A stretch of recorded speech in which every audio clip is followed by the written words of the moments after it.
Good. Right on, man.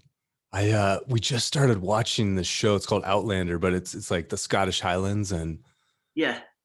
my folks recently did like a DNA test or whatever, and Yeah. a vast majority of our ancestry is from the UK, the British Isles, and I think actually my grandfather was like Welsh, so Oh, yeah, really? we share the blood, my man. That's ace. There But you go. yeah. So I appreciate you taking the time, man. No worries at all. I No heard you on problem at all. Rogan, and Thanks for for calling through. Can yeah, you for see me sure. okay? Yeah, My you look picture great. is quite dark with those behind, but that's all right, isn't it? Yeah, it looks good. Yeah, I apologize. Yeah. My lights, the sun's still not quite up here, so I What should time is it I there should then? brighten as the conversation goes. Yeah. What time is it there right now? It's just after 7. Got you. Yeah, Yeah. yeah. Yeah. So Oh man, no, must be nice there. Hey, hope to get there one day. Been yeah. all the good. Have you spent much time in the States at all? I haven't really. No. No. Florida as a Okay. family holiday when I was younger. Okay. California 3 times before, just short trips. Okay.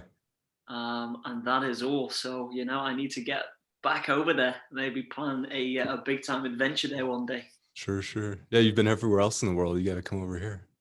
Yeah, yeah, man, absolutely. Yeah, some good things to be done over there, I'm sure.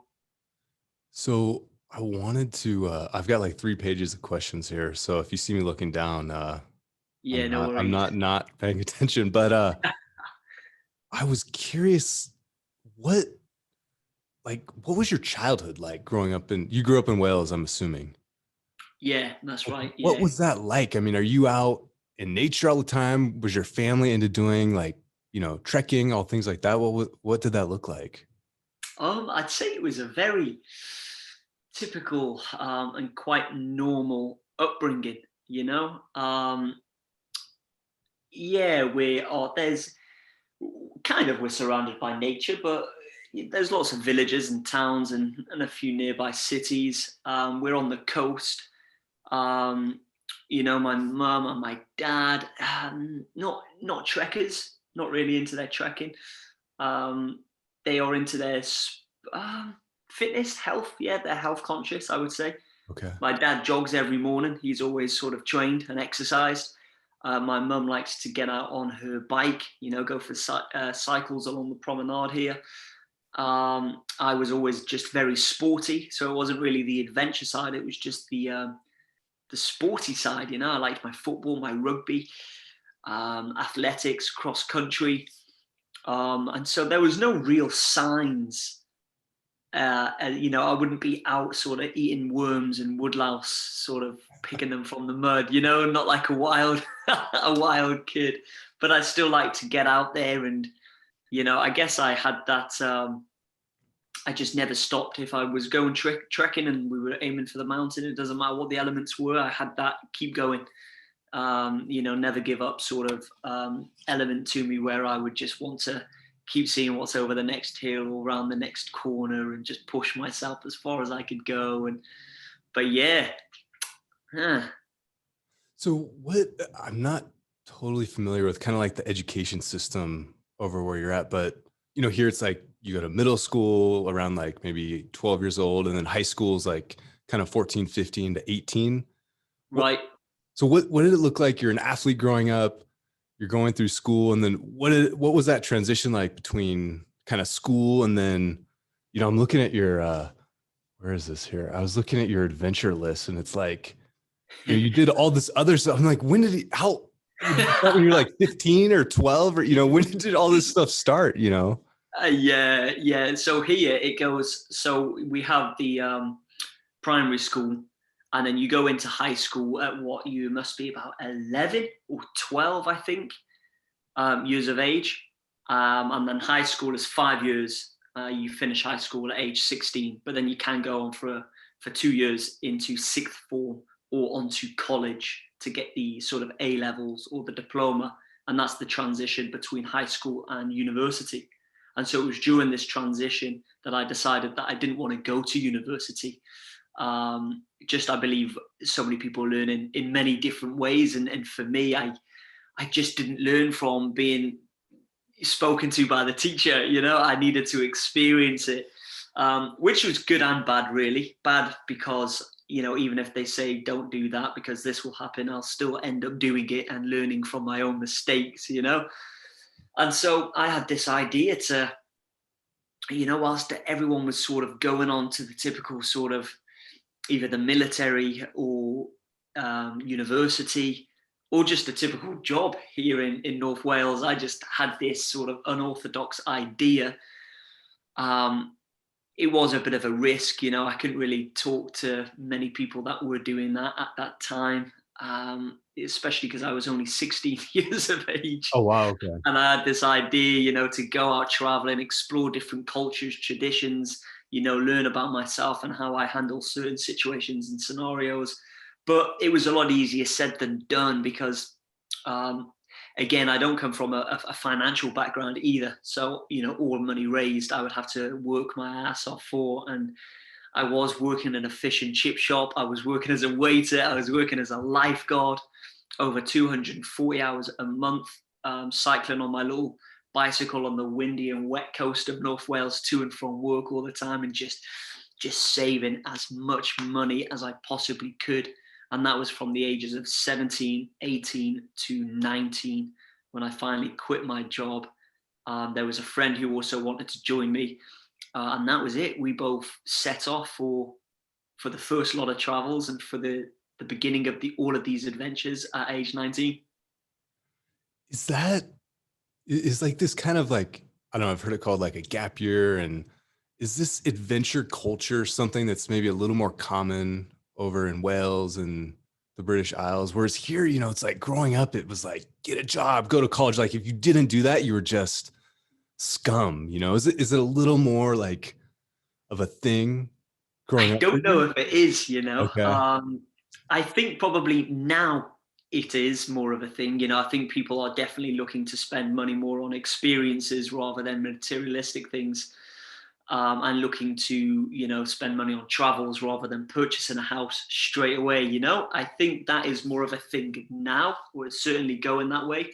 But no, it was a case of like, what are you doing? I remember telling my friends, being super enthusiastic about the plan, saying, yeah, I'm going to go to China and going to trek the Great Wall. And then I'm going to go to Macau and do the world's highest bungee jump. I'm going to eat gruesome things. I'm going to learn how to survive. And they were like, why?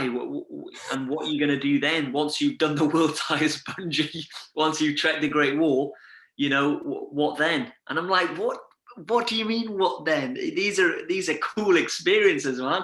It doesn't matter. I'm not thinking about what then. I'm thinking of just living my life and experiencing as much as I could. But what they meant is, how will that help you get a job? Once you've done all of this cool stuff and you run out of money, which you will, and you're forced to come back to North Wales, back to square one, whilst we would have moved on with our lives and our careers, what then? So that's kind of what they meant, and I took that on board. Whilst I was lifeguarding and saving the money, I was also taking on my scuba diving qualifications, and I was trying to build myself up to a level where I could actually find work abroad, so that I could fund my travels without needing to come back home to find a job to raise the funds to travel again. And so I was thinking smart about it. I was kind of like, maybe if I could do scuba diving and then like snowboard instructor and move with the seasons as I travel.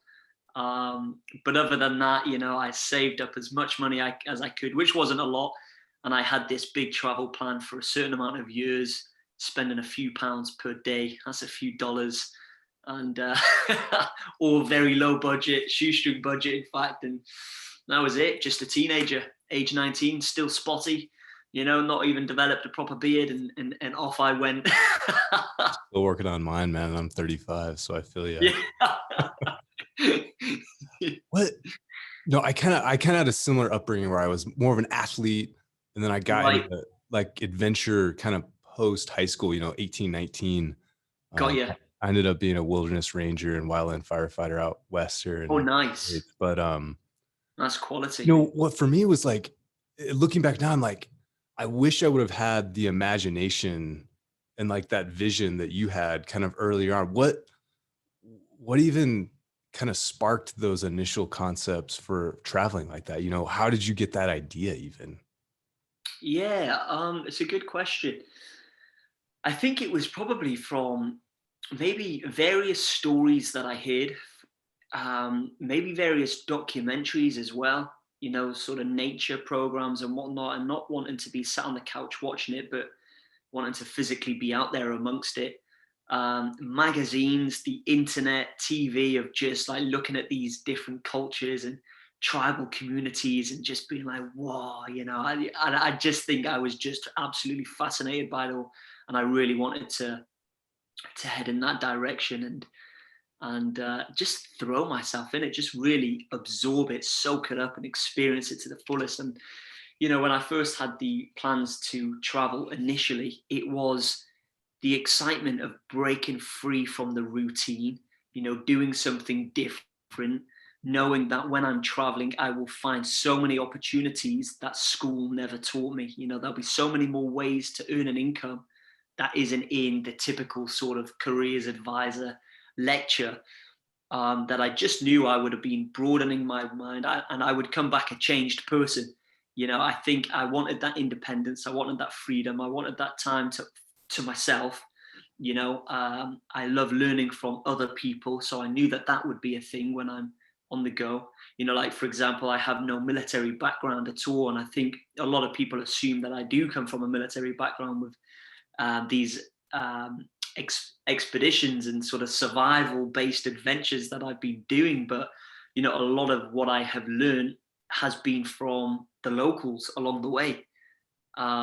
You know, only a small fraction of what they know because they are so knowledgeable. They don't use it for like a certain scenario like the military, they use it every day to survive. And so there was just so much to try to take in. And yeah, all of this as a whole just excited me, you know, and just the adventure and even the danger excited me. Like there'll be some sketchy scenarios, but what a cool story. And I always kind of liked that saying, you know, the biggest danger in life is not doing what you want to do now in the bet that you can buy yourself the freedom to do it later.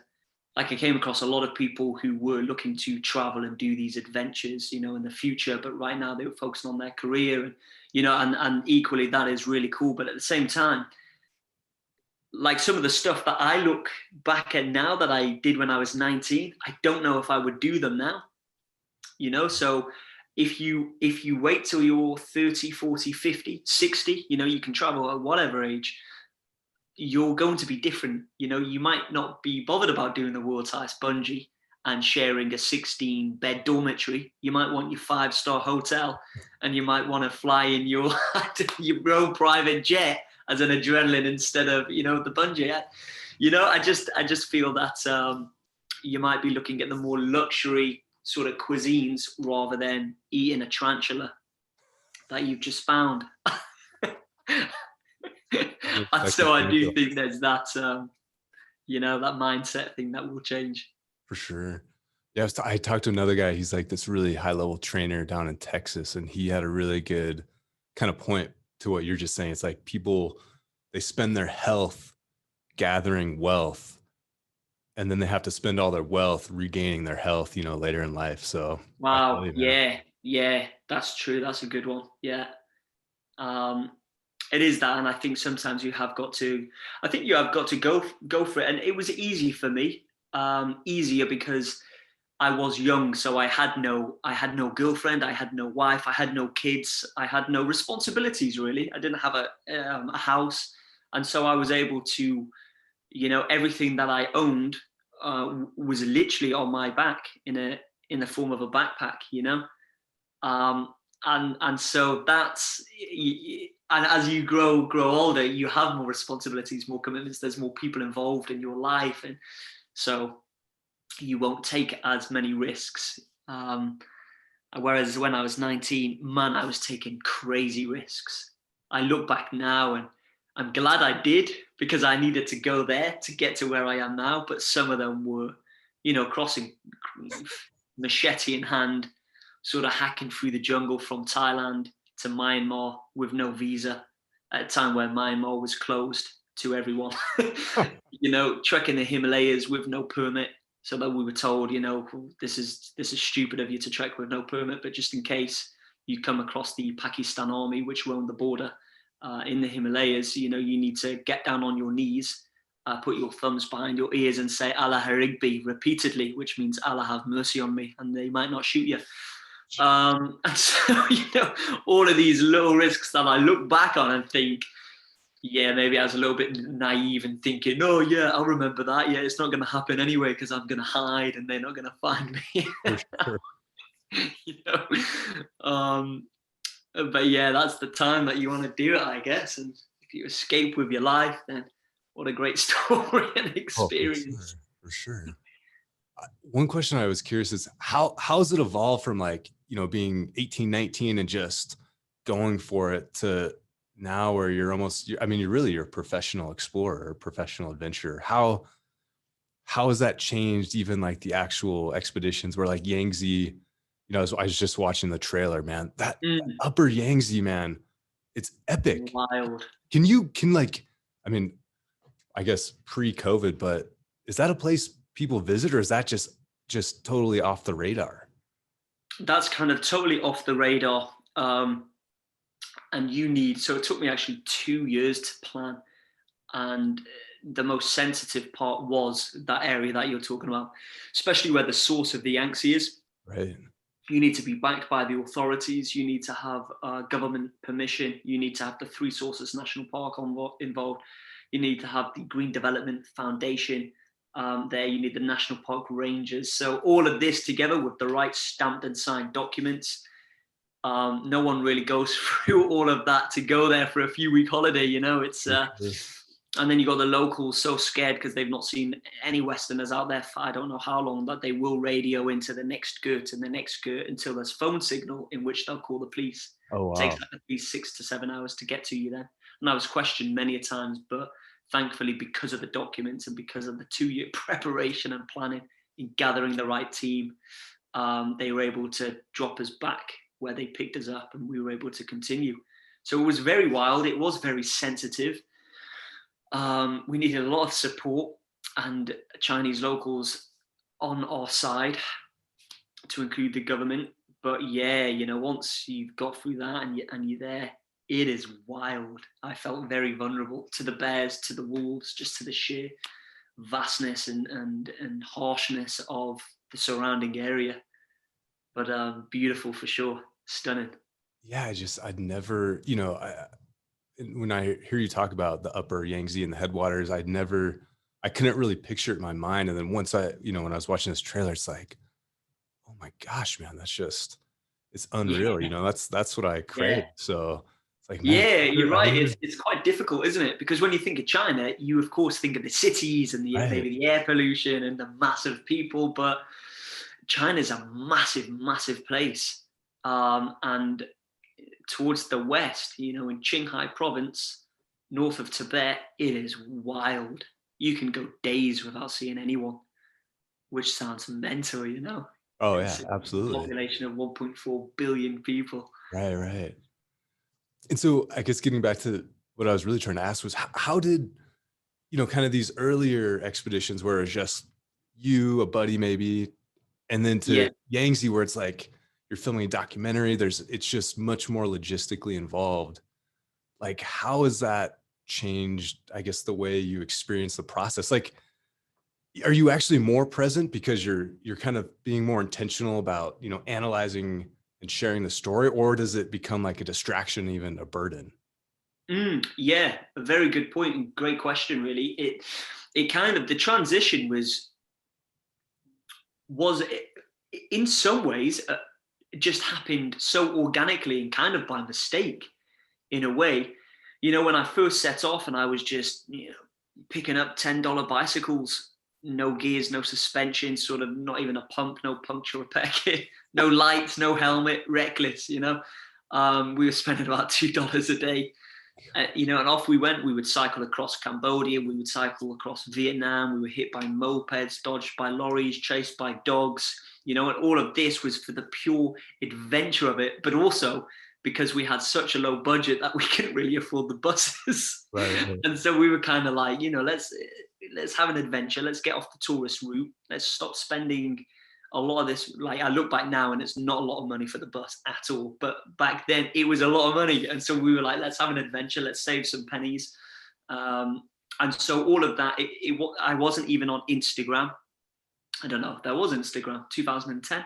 I don't know, man. I'm late to the game myself. So. Yeah. Facebook, I wasn't even posting on Facebook, to be honest. It was just for the pure passion. In fact, I didn't even have a smartphone. I had like the little Nokia phone, so I couldn't even post anyway. Unless I got to some sort of internet cafe, where you put the coins inside and it pops out. It was only 10, 11 years ago, but we've moved on so fast. Right. And so it was all kind of like that. It was then, after the Vietnam cycle, I was learning how to survive in the jungle with the Burmese Hill Tribe. And that's when we crossed with machete in hand from Thailand to Myanmar. We were trekking the Himalayas. We were cycling across southern Australia, hitchhiking across North Australia after we broke down in the outbacks. And I had to sort of ditch the car, panicking because we only had a bit of water and it took us 13 hours before we saw our first vehicle.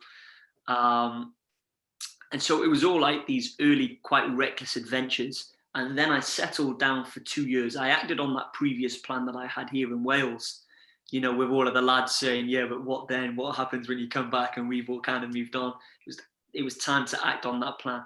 And I lived in Thailand then for 2 years as a master scuba diving instructor and a Muay Thai fighter. And it was a great lifestyle. I loved it. But as the 2 years went by, there was a little niggle, man. There was something in me that, really missed all of these adventures. My time with the Burmese Hill Tribe, cycling Vietnam, that lack of routine, that sense of adventure, that whole feeling that you don't know what's going to happen the next day. I really missed it, to a point where I'd be scuba diving with students, and scuba diving can be dangerous. And my mind is on planning other adventures. It's not on like, are they doing okay? It's on other adventures. And that's when it became dangerous. And I thought I need to stop taking people out diving because I'm thinking too much about the next thing. Until it came to the point where I needed to act on it. And this was the transition then from doing it all for fun and as a passion, all on a low budget, to then making that transition and trying to make a career out of it, which was within Mongolia. So Mongolia was my world first record. I was 22 when I started to plan it. I was attempting to become the first person to walk across the entire length, 1,500 miles. It'd be 3 weeks over the Altai Mountains, 5 weeks across the Gobi Desert, 3 weeks over the Mongolian steppe, all whilst pulling a trailer, carrying all of my provisions needed to survive, which came up to 120 kilograms, which I think is 260 pounds US. Which was heavy, heavy. And there was lots of doubts. There had been a military, a Navy soldier, a desert explorer who had attempted this journey 3 times, was evacuated on all 3 occasions. This was enough to put me off. I thought, who the heck do I think I am? A scuba diver living kind of living the beach bum life, really, just on an island, And so I was scared, man. I had my worries and my doubts and just didn't think I could do it. And so Mongolia, I got out of my mind. I was like, I'm not going to do this. It's not happening. But then I, realized just because no one's found a way to do it, doesn't mean it can't be done. I focused full sort of attention in my preparation, my training and the logistics. And then I realized that, heck, if I complete this journey, if I do it and I succeed, maybe there's a way to monetize that journey and turn my passion into a career. And luckily, I did unfortunately almost die on that journey, but I made it. I'm alive. I did succeed. It was a recorded world first. There were a few different sort of motivational talks and a UK theatre tour, TED Talks. And, there was a little bit of attention from the media that I noticed. So I started to share more of this journey online because that wasn't really my thing. So I had to really learn onto, the whole social media and sort of monetizing myself as a brand that, this wasn't me. But I had to learn, and I had to learn fast. We tried to get a book off the ground, but I failed. We tried to get a documentary off the ground, but I failed at that. And it was time to go again. I thought, we can't just be relying on this sort of one-hit wonder. I wasn't known as me. I wasn't known as Ash. I was known as the crazy guy that walked across Mongolia. So I was like, right, that's not good branding. We need to do it again, but somewhere new. And pretty much by that same method, I did Madagascar. Madagascar turned out to be crazier. And then the big one being, and the most recent being, Mission Yangtze. So I can't remember which video it was, but I think it was Madagascar, and correct me if I'm wrong, but I've been kind of on this just mental, I'm just trying to understand as humans. And you actually mentioned you were reading Sapiens on Rogan as well. So I read that maybe a year or two ago, and it just, did you read it? It's crazy, isn't it? Oh, good, man. It's like, it really makes me just rethink just, humans as everything. species, It makes things feel pretty insignificant at the same time, doesn't it? It does. It totally You're like, does. damn. In just the scale of time, it's just so hard to comprehend. I think it really is. Yeah. You talked about, and correct me if I'm wrong, but you talked about kind of learning to hunt and gather with the tribes or the people in Madagascar. And the question I want to ask was, what did your version of being a hunter-gatherer look like?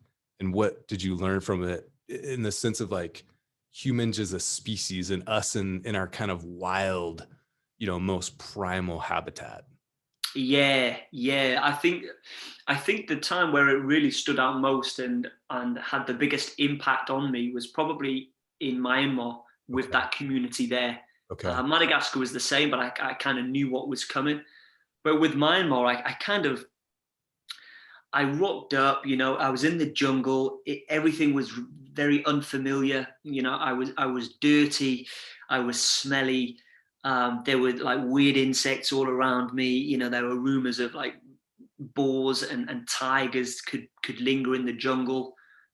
Snakes and spiders. I remember this funky looking caterpillar that the local Thai guy, as we were walking to the community, he sort of held us back with his machete and like picked this caterpillar up with his machete and flicked it. And I was like, whoa, that must have been pretty dangerous. So it was all of this. At first, it was all of this. And I was really uncomfortable. It just wasn't, there was no luxury about it at all. I was in an environment that was potentially harmful, dangerous. And that's how I first saw it. I remember the first night when I was sleeping, I woke up middle of the night, and we were camped next to a river, and we had built a bamboo shelter. So it was a shelter using bamboo and banana leaves as like a slanted roof in case it rains, the water pours off, and banana leaves on the floor as our bedding. And I remember waking up, and this banana leaf that I was sleeping on, it had this sort of ridge either side, of course. And I looked down to my left, and on this ridge, I saw big red ants. They were almost like an inch in length, and they were all marching along my bed, effectively. Massive ants. I'd never seen anything like it, and I'm this 19-year-old boy, just like this teenager, effectively, like, what the fuck? And I couldn't really sleep. I was like, oh geez, I need to work out how to get up slowly without annoying them. And then it was the smoke from the fire, and there was little flies and mosquitoes. It was weird, man. It was just a different environment. But as the days went by, and it was I think it was 2 nights later, the same thing happened again, where I woke up and I saw all of these ants, and I just clicked right there and then. I looked up, I saw these ants, and realized, you know what, this is our natural home. Before all of these brick houses, in these big cities, we used to do this every day for millions of years. 2.5 million years ago, and the Sapiens, they said that we originate from roughly. And I'm like, this is home. And I realized, I looked down at these ants and they weren't bothering me. They were just using the ridge of my bedding as a shortcut to get where they needed to go.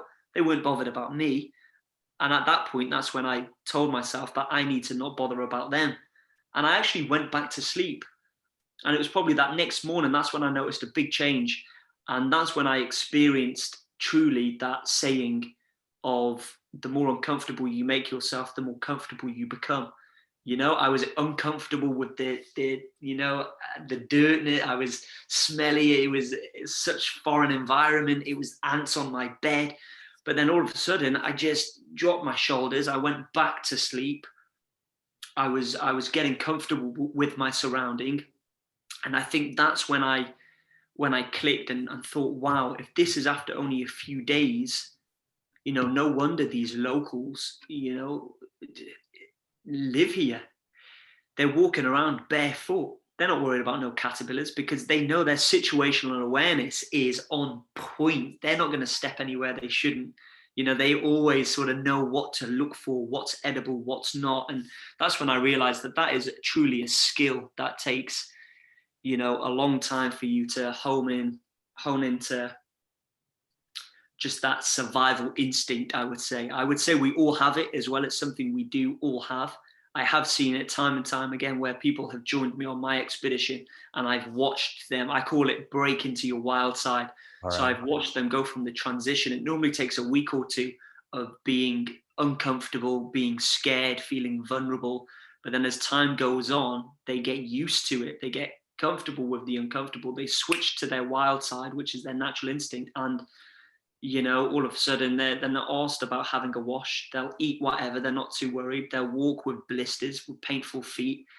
And they're sort of becoming their own hardcore version of themselves effectively. And that's what I saw with these tribal communities is they are hardcore in every way.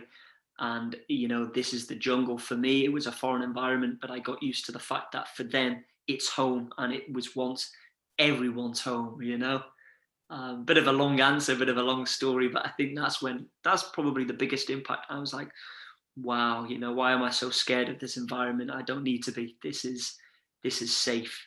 This has helped us survive before we had all of this madness surrounding us, Oh, totally. No, you made me think of, my first season in the wilderness. I was scared the first, Where was that? that was, it was in the mountains of California. So if you're familiar with Right. like Yosemite National Park, Oh, nice. I was south of there. I actually Right. did work in Yosemite. I was a ranger there for kind of a half season, but Ooh, essentially, quality. You got I to really look around and get about. yeah, man. Yeah. Nice. And I just remember being so scared and uncomfortable that first maybe month or so. Yeah. And then by the end of it, you're just sleeping on the ground, no tent. And you just really kind of got into this rhythm of the wild. And Yeah. then, you made me think like I started hunting. Um, this was like 10 years ago, but I Yeah. remember first time out, man, it was like, I had no idea what I was doing. I just, this was in Montana and you're riding around trucks I was firefighting and everyone, it was the culture there. So I got a lot of kind of education, but I'd never done it. Right. But like you said, it was like that first time out, it was like this part of my brain turned on that it was there. It was always there, but it had never been turned on. It's like, oh man, this is what I'm like supposed to do. Yeah. Right. It's like it takes a little while, but then it does. It comes out of everyone. We do all have it. It's just we choose. I don't know. Maybe I don't know what it is. It's just covered in a layer of dust. Right, And right. I think we all say we don't have it, but until we really push ourselves and throw ourselves in the deep end, that dust will always remain until we do something out of our comfort zone, and then it comes through, and you're like, wow, never knew I was made out of that kind of substance. Right, right. And that actually, I think this is a good segue because I was curious, with between Mongolia and Madagascar and the Yangtze, you're in these wild places and you're coming across people that live, totally outside of kind of that Western high tech world. Mm, And, probably almost 100% well, not probably 100% of people listening to this live in that high tech world, right? But yeah, I'm yeah. curious of is there anything that you envied about the lives of these people that live kind of that more just primal, kind of in touch with the wild? Like, was there anything you envied about the lives of these people you came across? I would say the whole sort of simplicity of it. Okay. They're not overly stressed. They haven't got to meet deadlines. They're always in the moment. They're probably, well, no, they definitely are making the most of the loved ones being around them. Because they're thrown in that moment with each other without outside influence or technology to interfere or get in the way. And so, yeah, there were certain elements that is like, wow, yeah. But again, you've got that side where you do look at the environment, you're like, this is hardcore. They're the real unsung heroes. On my journey, I've literally only just been skirting through. I'm in the environment, in the hardcore environments for a short period of time, whereas these guys live there. And so there is that element of, oof, I don't know if I would want that. I don't know if I would want to live. And I was thinking of the things that they're also missing out on, but they could easily point back their finger and shout an awful lot about what we're missing out on. And maybe what we're missing out on is maybe the most important things in life. But yeah, no, it is interesting. It's interesting to see those different lives. Right. It's like, I feel like our tendency, in the West, it's like we're constantly adding complexity. And as you said, it's that simplicity is where you really get to kind of just truly soak up those moments of those really, I guess, simple moments, for lack of a better word, that really, bring about this high level of joy. So it's something I Yeah. relate on a lot, having, nothing similar to what you've done, but I've spent a lot of time outside, and it's, Yeah. I go back and forth. I've got a family and 2 kids now, which it makes it harder to, strip things down to their elements, but Got you. Yeah. it's Yeah. fun to chat about. That's for sure. Yeah, no, it is, isn't it? It really is. And I think it is good to dive into that world, even if it's only temporary, even if it's a weekend or a week. I think there is something that when you're out in nature or you're with a family that live a completely different life, it's almost grounds you and reconnects you. Right. Um, so yeah, I think that's important for everyone to do or try at least once. For sure. This is the people you would run into, those more rural, like wild people. Did you feel like they had some sort of wisdom or knowledge that they knew about life that we'd kind of forgotten or didn't know in the West? Mm, yeah, that's a good one. I think in general they're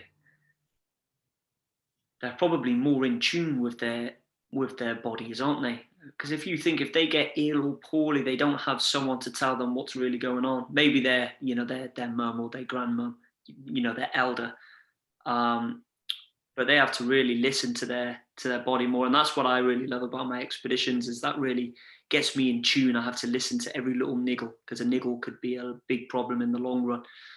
And so I think with these guys, they're just in tune with the surrounding world, with nature, with the wildlife, with the environment, with the weather, with themselves, with the.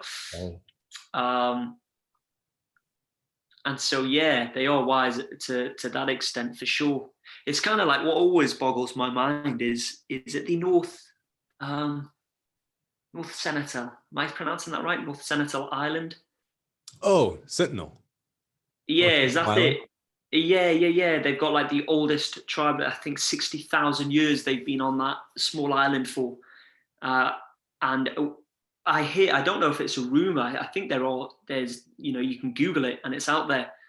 But I heard that, with the big tsunami that happened, I think was 2007. Right, right, right. I heard that with that big tsunami that happened, and obviously it hit Thailand, India, Sri Lanka, all of these places really hard, that the Indian government sent out helicopters and they pretty much wrote off the tribe. They said there's no way that tribal community can survive that. They would have been absolutely, the whole island would have been flooded. It's just only small, the wave would have ran straight through it. And then they went back there and they saw like this bamboo structure leading up higher than the jungle canopy that wasn't there like a certain amount of weeks ago or a couple of months ago. And it was almost like that this tribal community knew that this tsunami was coming, and because they said you can't construct that within a few hours, this takes at least a week or two. Yeah. And it's kind of like they built that, and what they did is they climbed up that, let the tsunami pass, and came back down when it was safe to come down. And it was kind of like they connected to an instinct that we've now lost. You know, like how birds fly. Birds are always the first sign of like danger, like Right. the Jurassic Park movies. It's like, oh, there's birds flying. There must be something coming from the forest. It was almost like that, and you know, I remember Googling that and could see evidence to suggest that they had built something in advance to climb up to the jungle canopy, let the wave drive through, and come back down. And so, you know, maybe to answer your question, yeah, maybe they are a lot more connected. They've held on to their instinct where we don't need to rely on it as much anymore because, you know, because what's a rainstorm going to do we're living in if a rainstorm's coming, then great. And we've got that technology to find out that anyway. So we rely so much on technology that maybe we have gotten rid of our own natural instincts, which we must have had to be able to survive as long as we have survived for. Oh, absolutely. I think humans are exceptional at, we're so good at pattern recognition. And when you're in an environment like, you know, whether it's the mountains, the islands, whatever, I think your body tunes into patterns and it becomes almost subconscious. But that's what I've noticed hunting more than anything, is just noticing patterns of tracks and the terrain and things like that. And, you know, you kind of almost doing this like probability calculation subconsciously. So I could totally see how, you know, maybe there was some signal from tectonic plates shifting or whatever that they could pick up on. And, you know, I don't discount that at all, man. Yeah, it's mad. It's mad. Who knows? Can't But even ask them, can we? I know, right? Yeah. I thought we were going to talk. I was really psyched to talk to you about training, which I kind of want to segue to now. But so the first question I'll ask is what is the physical culture like in Wales? And as far as like, how do people relate to fitness and training, and how is that a part of most people's lives? Yeah, I think fitness, you know, health and fitness in general here in the UK is big. You know, I think there's an awful lot of lazy people here that don't put so much priority on it or into it. But there definitely is, to a certain degree, a lot of people who do prioritize it and do get out in the mornings and train, do watch their diet and look at what they eat. But it's I'm always out. Like for me, it's the perfect environment to train. And for any expedition abroad, you know, it's normally wet, it's windy, it's cold, it's muddy. You know, this little island gets absolutely battered by the weather. But for me, that's perfect to training, where I think a lot of people just skip training outside and stick to the indoor gym. Or to the local mountains that we've got. But yeah, it's a big thing, I would say. A lot of outdoories in Wales. Okay. A lot, you know, you can get out in the sea and do your water sports. You can go out onto the lake. We've actually got there, I think it was one of the first sort of man-made surf areas where it's in the mountains. So in the mountains, you've got this big lake that they've turned into a surfing arena. Oh, no way. You know, this big wave pool, if you like. And so that's pretty cool. That's not too far. And that's like right next to the highest mountain in Wales as well. So like you can surf, you can trek, you can mountain bike, but you know, we just don't have that good weather. Yeah. Builds character though. Yeah, right. So how did you, like, I went through your Instagram. I put a decent amount of research into just trying to get a little more background, but it sounded like you were very self-motivated just to train and experiment on your own. How did that start? Yeah, from a young age, probably from school. You know how I mentioned, like I was more into sports than adventure at a younger age. Being into sport, the training had a big part to play. with that. I remember just coming back from school. Maybe I was 15, 14 or 15, like banging out like 1,000 sit-ups. Just I would maybe full of energy, maybe a little bit of ADHD there as well, if you like. But I would be a little bit, energetic, and had this bit of a multi-gym that I was working on, and I just loved it. Trial and error. I was looking, as I started to develop it, I went into boxing. So I was a boxer here in Wales as well. And so I was learning a lot from that.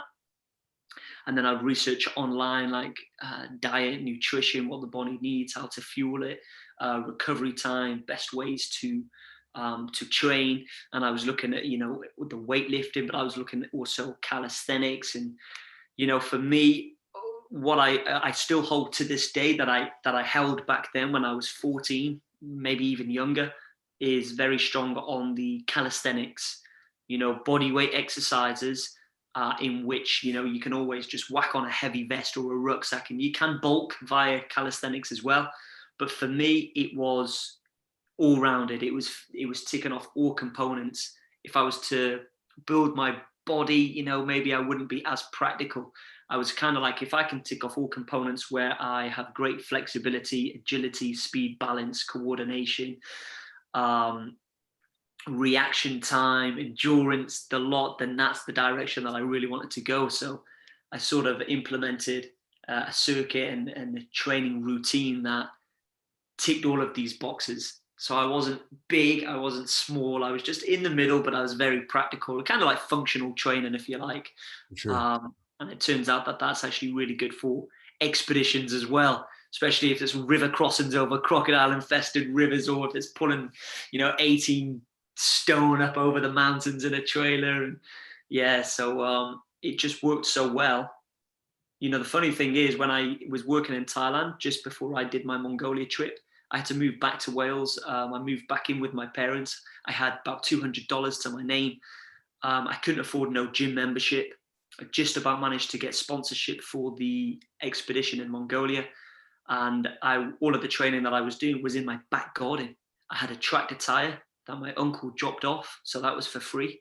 I had a sledgehammer, and I'd be flipping that tractor tire. I'd be beating it with the sledgehammer. I'd be working on my Muay Thai still from Thailand, push-ups, pull-ups, sit-ups, building up my legs, working on my durability. And the training in my back garden helped me to survive and succeed on the Mission Mongolia expedition. So it was so effective. I was like, heck, let's continue this training routine for Madagascar and then for the Yangtze. Yeah, word, man. I watched through the videos you out there. It's like, I'm envious of that. I when I was in the wilderness, I built like kind of I call it a wild gym, like squatting logs and throwing rocks around and things like that. Yeah. And seeing you out there, I'm like, oh man, I miss having that outdoor training environment, and Got you. Yeah. And it's tough,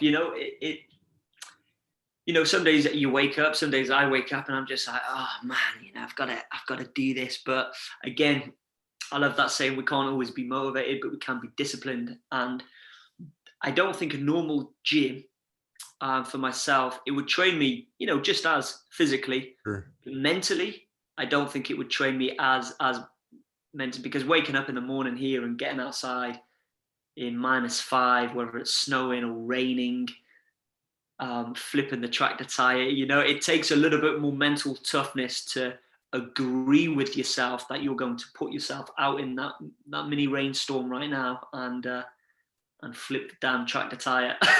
Right.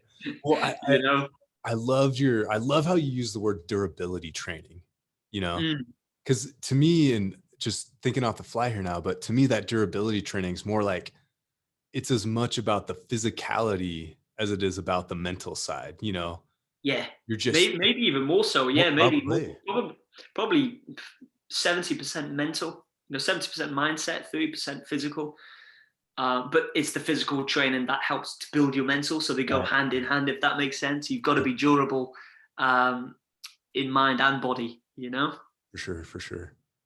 And so you've done all your own programming. Do you ever work with a coach or anything like that? Or you just Ash. I haven't, yeah. I, Matt you know, I training? would like to. I would definitely like to maybe involve, maybe for the next big thing, because you should never stop learning. I certainly don't know it all. What I do know is that my training routine works for me, but maybe we can enhance it. Maybe we can develop it, make it bigger, make it better.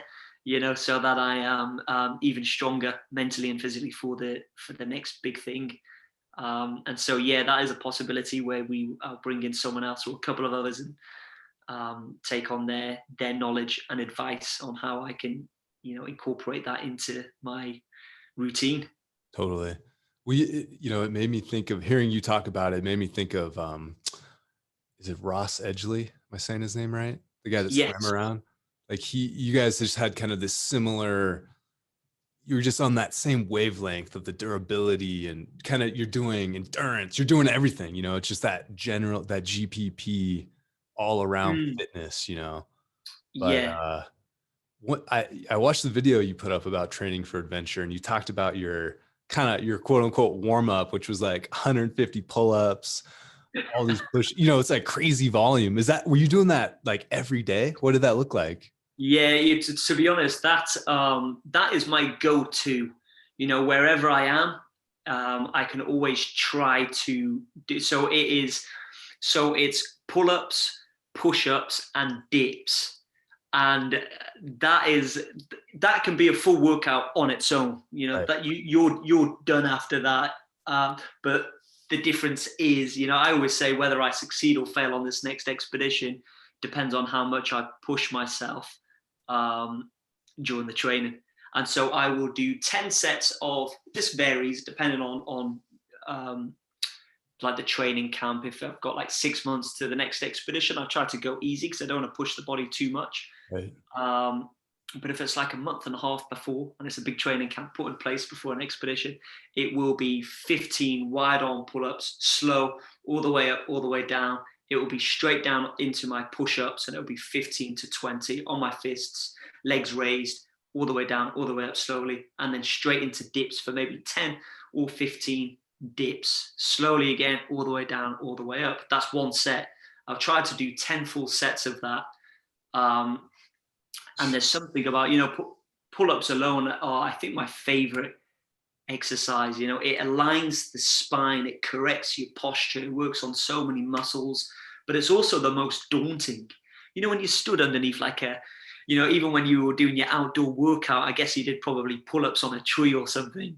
Well, I had to build the branches were all bent because it's high altitude. So the snow, they're all, so I made Yeah. the trapeze bar and threw it over, Oh, that's ace. Yeah. And then when you look up though to that and you've got to jump on, even that is mentally, that it's the most daunting exercise. I think. For sure. But I love it. And so after that, you're pumped, everything, your forearms, you are pretty ruined, but that's the beginning. And then I'm kind of fully warmed up. Then I'm pretty exhausted by then, kind of burnt out. But then I'll go into the full routine then.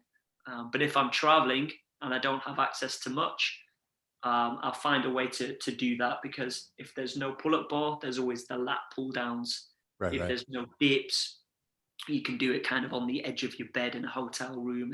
So I'm able to still adjust and adapt to that, but then incorporating legs as well, so you don't go a little bit too top heavy, For sure. Yeah. Can't skip leg day. Can't skip leg day. That's one thing I always love, that like the creativity side of training. Like, how can you kind of use your environment that's not, a perfect gym, but how can you be creative and, make these exercises work in a new way, and still get a great session. But oh man, yeah, there's always a way. For sure. There is always a way. I remember even traveling when I was 19, 20, for the first round of travels.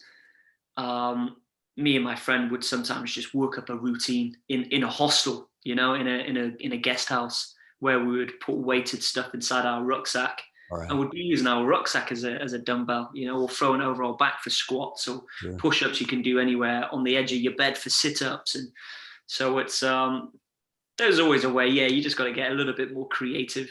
But if it's all in the same room, You know, it's hassle free. You've not got to drive to the gym and come back. You know, it's there. Right. Right. Well, it's interesting too. You mentioned like the practicality of like more the calisthenics and that durability training. Cause I think about like a bodybuilder, you know, they have this impressive physique, but you know, looking at someone like you, it's just like there's this I think wildness is the best word I can use to describe. Like you just look more wild than someone that's built. You know what I'm saying? Like Yeah. you just look like you're meant to be out there, you know? So I Oh yeah, feel yeah. like No, it that's makes cool. sense. Mm. Yeah, it's happened. It's weird because I use like certain examples for it. Like I remember in Madagascar, we had this river crossing, and I've always been keen on even forearm exercises. You know, for grip. Right, right. You know, for if you're holding onto something or holding onto a ledge or whatever. I want to be, you know, all round function. I don't want to be falling to my death thinking, damn, I should have trained my forearms. And so I remember on this nighttime river crossing, it was the Mavav River, it was the cyclone season. We'd been up in the jungle for weeks, just sort of hunting, gathering. We had ran low on foods. The forest had been burnt down, so there was nothing to hunt or to gather. Jeez. And anyway, we had to keep going. And there was four of us, and we were trying to get to the next community, which was on the other side of this big, mighty Mavav River, which was over flooded in cyclone season, and it's famous for crocodiles. It was nighttime, and we had nothing but our head torches. We had to get across that river tonight because there's another storm on the way, and if that hits, it's just uncrossable for the next few days at least, because it would be then too dangerous and too reckless. Whereas at least this evening we thought it is dangerous, but we stand a much better chance. Anyway, we formed a human chain. We all gripped hands, you know, our torches just shining in each other's face. The roar of the river so loud that we're having to shout to each other to hear each other. And one of my guides, he knew this crossing. He knew where the rocks were in the river that would keep our head above the water. But if we missed those rocks, you know, we're gone. Not only do we lose the footing, but with the weight of the rucksack and with the force of the river, we're gone. And so, you know, it was very risky. We linked arms, and as we were crossing, trying to see every single photo, Suzanne, this photographer that joined us for that expedition, she lost her footing, and she, you know, and she almost went. She was in the grasp of mine and Max's hand, and you know, each time her head went under, she had to kick up from the bottom of the river for her head to come back up, and that's why she would take a breath before she was down again, because the rucksack was pulling her, the river was over her head. It was hideous, you know. And each time she'd come out, she'd be screaming, get a breath, and then boom. And I knew at that point that this is a girl, you know, and this is someone on my expedition that I have full responsibility over. If she goes, you know, it's down to me. And I remember thinking, if I let go of her grip now, or if Max, my guide, lets go of her grip, not only will the weight of the rucksack pull her down under river, which obviously could drown her. If the river pushes her, there's rocks everywhere. So if she's lucky enough not to drown, if she's lucky enough not to bash her head on all of the rocks, then she's being taken right into the crocodile territory area, which is just down the way. It's nighttime. We wouldn't be able to hear her because the river's too loud. We couldn't see her because it's pitch black. And all of this, whilst she's in my hand, like kicking up from the bottom, like we could almost feel ourselves going, and you know, our grip was almost going, but I don't know how. But that last pull from both of us, she was able to make it back onto the rock, and we managed to get across. I do not know how, still to this day, you know, managed to get across to that river. She was in bits, you know, she was crying. I was full of adrenaline, sort of shouting, "Woo!" You know, how close was that? But yeah, again, a little, you know, memory for me, thinking that I used to train all the time for that grips, you know, holding on to pull-ups, all of it. And if one of us, you know, Max, I didn't need to worry about anyway. He's a local guy. He's as tough as they come. But yeah, one slip and she would have been dead. And so that's kind of when I'm training, I visualize sort of every single scenario that I possibly can to make sure that I'm at my peak performance to be able to handle it and overcome it, type of thing. So I guess I never want people to think that I'm doing all of these expeditions recklessly. It's meticulous planning, it's attention to detail, it's studying and researching every single thing that could possibly go wrong and trying to learn how I could possibly overcome that challenge or obstacle in order to survive, I love that concept of training to be useful, Mm, And I had kind of a selfish question is I saw you posted about your one-arm pull-up training. You have the knotted rope. yes. How did that progression go? How long did that take? And It was surprisingly fast. It okay. was surprisingly fast. Yeah. So obviously you've got the rope hanging off the bar, and I think I've got 3 or 4 knots tied in. And you start at the top, and it's kind of like you've got 2 hands doing a normal pull-up, but then the further you get down, grabbing the knots, more pressure's applied to that one arm still holding onto a bar. And then eventually you're doing, I think it took 2 or 3 weeks until Okay. I could eventually just let go of that rope, and I was mastering the one-handed pull-up. And with that, that's probably another example of, because I'm training so much, it can get boring sometimes, Sure. It can be like, oof, again, really? But if I'm training for a goal, and sometimes the goals will be random, it could be a one-handed push-up, one-handed pull-up, it could be the muscle-up, it could be the piston squat. All of this, that excites me. And so I'll train to work towards something, and that helps to motivate me. Okay. One thing I wanted to ask you was, how did your body respond on these expeditions? How did your body respond to the daily trekking and the daily mileage? And, Sapiens, they talk about this. You talked about a little bit on Rogan, but, walking 4,000 miles seems impossible to a lot of people. But if you take a step back, it's like, that's how, humans covered the globe. So I'm curious, just how did your body respond to that daily input of, that high mileage? Yeah, you know what? It got fairly used to it. Obviously, you'll always have the pains and the niggles for sure. The blisters, the toenails falling off, the rubs from your rucksack, the fear from the elements. The sketchiness. Don't know how many times I was almost taken out by landslides. But in general, like the impact from the trekking, from the walking, again, that's part of, as we spoke at the beginning, breaking into your wild side. Your body does go through that sort of pain threshold. It hits a barrier where, a lot of people kind of say, oh, how do you get rid of blisters? No matter what footwear you have, you will always, always, always get blisters. If you don't get blisters, you're not walking far enough or for long enough, because you will definitely get blisters. There's no cure. There's a way where you can help, ease the pain of the blisters, and with tape and whatnot. Some people say Compeed helps, but you will face that until your feet become really tough. When I say that, like if you think of our feet, because they're not working all the time in the outdoors, they're soft right now. And so when you're then knocking up big mileage, your soft feet need to break into their hard cells. So they need to harden.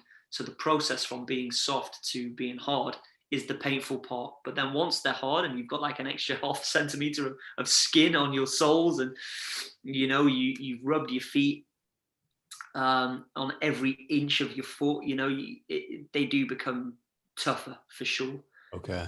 But then you do have the demands. I remember they were really tough in the cold weather. They had adapted, but then no matter how thick, or how tough my feet were, when I was then trekking in the heat and my feet began to sweat, the water would soften the skin and I would be susceptible to more blisters. And I'm like, damn, 8 months later, and I'm still getting blisters. So it's a hard one, it's a tough one. But in general, you do your body does adapt. I don't know how healthy it would be if you could just continue that for years. For I sure. think you would then face certain consequences to your skeleton, to maybe the spinal structure. But depending, that's only if you're carrying a heavy rucksack. I guess if you're not carrying or pulling anything, you're probably all right, and it's probably super healthy. But if you're carrying a heavy rucksack, the beauty is with China is I started with a really heavy rucksack, but then as I would enter, or as I would break further east, I'd be coming across more towns until eventually I was coming across cities almost every day because of the population of China, that I could get rid of the rucksack and I was carrying nothing but like a tiny little day bag on my back, for example, probably 4 or 5 kilograms, wasn't heavy at all. But that wasn't the case with Mongolia. That damn 260-pound trailer was with me the whole damn way. I was thinking about that. Like, to me, what would have killed me was just the constant vibration coming out. Did that kind of just shockwave go into you every step? Yeah. Or, Yeah. I think you're probably the first person that has actually brought that up ever. There is that, you're right, and you do feel, I had no suspension either. Right. And so it's connected to the harness. The harness is on you. So yeah, there are these constant, hits on your body and pulls. And if you hit a rock with one of the tires on the right, it's going to spin it around, which hits your hips and knocks you. So that's why, again, agility was important. I was doing quite a bit of agility. And in a core train, I needed my core to be rock solid for that. And I knew that my core would be ripped apart, pulled in every direction. And if I wasn't agile, I would pull muscles, I would injure my spine. So I just needed to be to be ready for that, really, for the demands of that trailer. But yeah, that was, I had no brakes either. So even pulling up the mountains in the Altai mountains, there were times that I thought, if I lose my footing now, I'm strapped into this trailer, which weighs certainly a lot more than me, and it has no brakes. Oh, right. Wow, I didn't even thought of that. Yeah, so if I lose my footing or slip, and it already gets the momentum of pulling me down, I am going all the way down. Right. Dang, man. You kind of, I was going to ask, like, how long do you think you could sustain like walking like that? And you kind of answered it.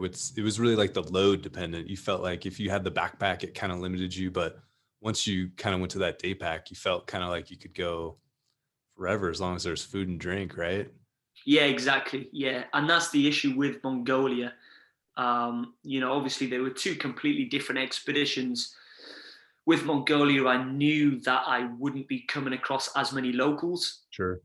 And I knew that being in the Gobi Desert, I wouldn't be coming across water.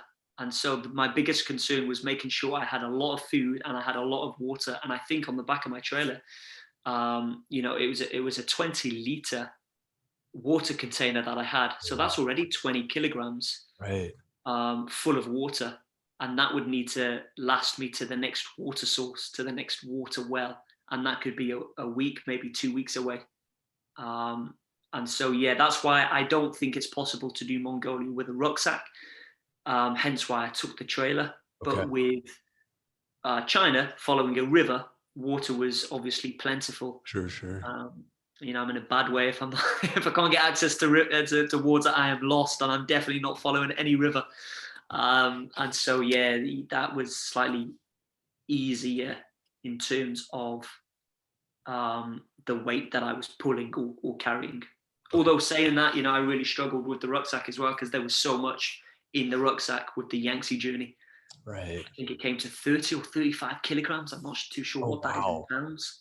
But that's like 32 is 72 pounds, I believe. So that's that's full on, man. Yeah.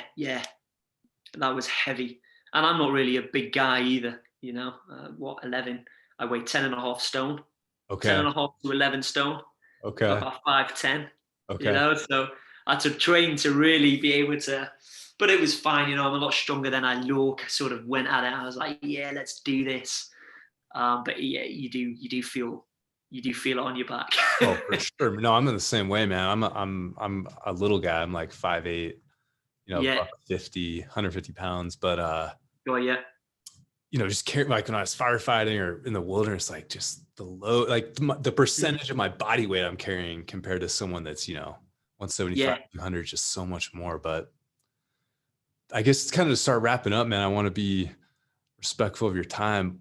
How did, on the Yangtze specifically, or even I guess on the other journeys, but to me, the Yangtze is is a good framework to think of. But how did people's perception of your expedition change from the start in the upper headwaters to once you got down into more of the cities? How did people react to what you were doing?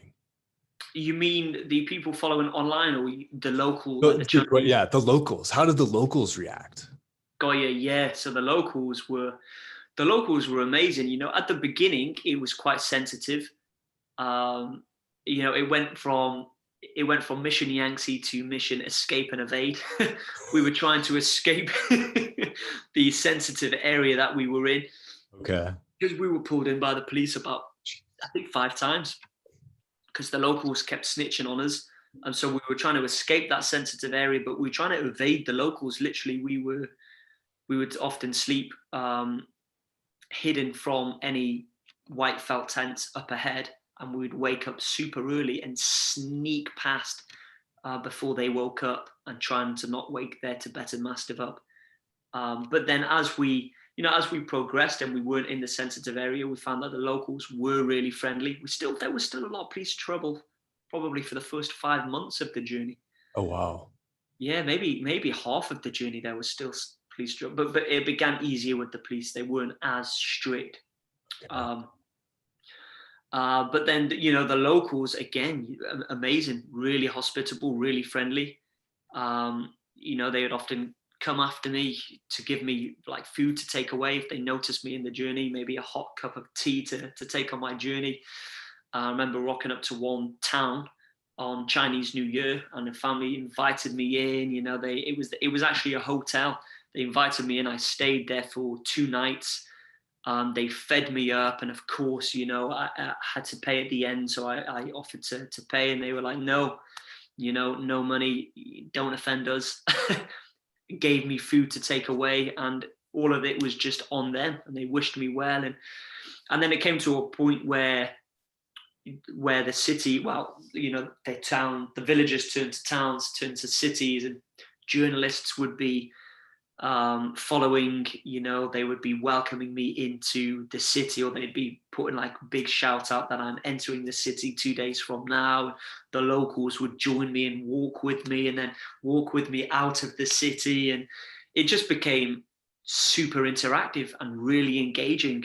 We had then Chinese celebrities joining, and they were live streaming. And it's I'd say the second half was almost completely different to the first half. The first half was, I was stalked by a pack of wolves for a number of days.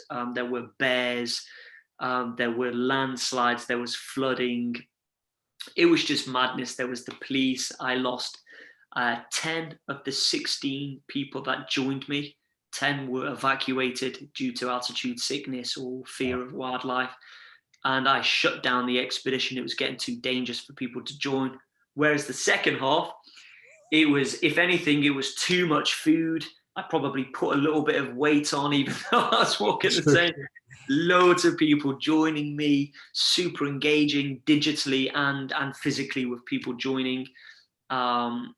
Promotions, there was book signing events. It just went pretty wild, to be honest. Yeah. It's funny seeing the look on your face. Talk about that first half, very kind of serious, intense, almost solemn, and then it's like party time, Yeah. Too much food and putting on weight. Oh, man. Well, it's like, I've thought about this a lot, like hearing you talk about it. It seems like outside of any sort of what I'm assuming is like governmental pressure, the snitching, Mm. seems like, just, I haven't traveled that much, but the places I have, I found people to be just genuinely good and well-intentioned. Yeah. Far outside of anything else. There's always the bad apples, but I like getting that reiterated about humanity as a whole, that Yeah. good, Yeah, for sure, man. Yeah, I always say that the locals can either make or break a journey. Unfortunately, with all of my journeys, the locals have made it even better than what I anticipated it would be. Sure. They've just really been a huge part of the journey. That's first and foremost probably why I wanted to travel, to meet people in the first place when I was 19, learn from others, right? Right. Having these communities sort of take me under their wing and show me the ways. And yeah, I've had no real bad experience. I've had the little niggles where I've had a solar panel stolen, or I've had like the Malagasy locals, especially down south, can be pretty dangerous there, and they've demanded money, or the military held me at gunpoint. I've had little scary things like that, but on the masses, it's what happened maybe 5-6 times out of thousands of good times. So the positives always outweigh the negatives for me. And I know that's not the same with many people, but the negative of a previous expedition, whether it's catching malaria and almost dying in Madagascar, didn't stop me from pursuing Mission Yangtze, because I remembered all of the positives that came with it. As long as I learned from where I went wrong and adapt and do better next time, then I will continue. And here we are, still getting started. Mission Yangtze was just a warm-up. Or did you get, was it falciparum you had? Yeah, it was. Yeah, falciparum. Yeah, with the malaria. So it was the deadliest strain, but it is the only strain that you can clear out of your system. So I no longer have malaria, of course, but you've got to catch it within 24 hours, I think they say, or you're dead. Okay. But I caught mine after 5 days. I was in a bad place. I can only imagine. Yeah, I don't want to fuck with malaria. I just, your vibe, man, is so like, you're just hearing you talk about the adventures and the expeditions. It's just so like, it gets me excited, just light up every time, I can just tell it's like, it's just a part of who you are. And I really appreciate getting to talk to you. Appreciate that. Thank you. Yeah, it's just the energy, man. It's hard to find people that just ooze it out like that. So quality. No, I appreciate that, buddy. I really do. And no, thank you for calling. And hopefully, heck, we can all get back to mini adventures, big or small, after this whole COVID pandemic. Every red light turns green, so it should all be go pretty soon, I hope, but we will see. Likewise. And in closing, no pressure to share specifics, but are you ramping up for something else right now?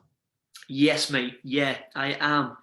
We've been planning it. We've got something really exciting that I personally cannot wait to share. It is something different. It's not a year long. It's not like a big mammoth sort of mission, if you like. It is a mission, but in a very different way. So I can't wait. And it will be this year, COVID permitting, but it's all for business. So we should have no qualms getting the right business permits to make it happen regardless. But let's see, this year, and I should hopefully be able to announce within the next 1 or 2 months. So it's quite a fast turnaround. And so, yeah, man, and we'll have to make this happen again. Yeah, no, yeah. Stoked to hear the next journey. And yeah, I'd love to, after it's gone down, dive in deep. Yeah, for sure, man. We will make sure we get another podcast on the go. Absolutely. And we'll chat about that. Oh yeah. Hey man, I appreciate you. You're wild, and take care out there. I'm stoked to follow the journey. No, appreciate that, buddy. All the best, and thanks for spending the time. Much appreciated. Absolutely.